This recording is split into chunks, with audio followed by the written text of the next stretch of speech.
Dans le cadre de mon projet Intégration de fin de programme, moi, Rosalie Bédard, j'ai choisi de créer une installation. Au cours de mon programme, j'ai pu créer plusieurs œuvres différentes, mais deux d'entre elles m'ont profondément plu à concevoir. La première, mon œuvre immergée, une création créée selon un poème que j'affectionne autant pour sa symbolique que son côté esthétique. La deuxième œuvre, Pureté détruite, un projet où mes compétences techniques ont été mises de l'avant. Ainsi, deux artistes m'auront inspiré. Tout d'abord, Ron Wick, pour sa prouesse technique et l'effet spectaculaire qu'il prodigue à l'observateur.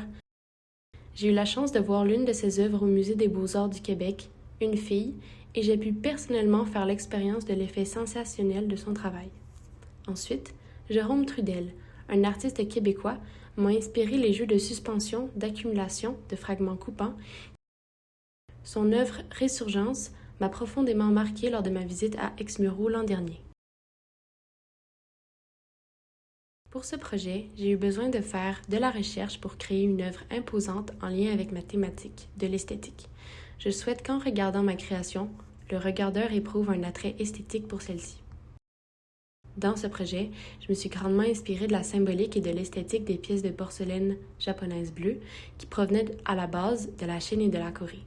Derrière la porcelaine bleue se cache en réalité une quête inlassable de la perfection et d'une virtuosité technique spectaculaire. Ces pièces de vaisselle extrêmement résistantes étaient très prisées en Occident pour leur esthétisme. Cependant, même si leur utilité première était d'être des pièces de vaisselle, la porcelaine bleue servait principalement de décoration chez les bourgeois. On réduisait ainsi les objets à leur qualité ornementale plutôt qu'à leur durabilité et solidité.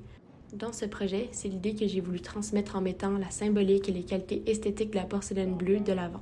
Pour ce faire, j'ai utilisé le bleu cobalt, le pigment traditionnellement utilisé dans la création des pièces. Au niveau de la suspension, on retrouve aussi les côtés des fragments de céramique peint en doré en l'honneur de la technique du kintsugi.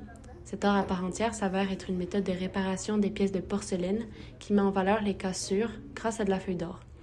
L'idée de la surornementation est aussi mise de l'avant grâce à l'accumulation de perles et de dentelles rappelant l'idée de la robe comme objet.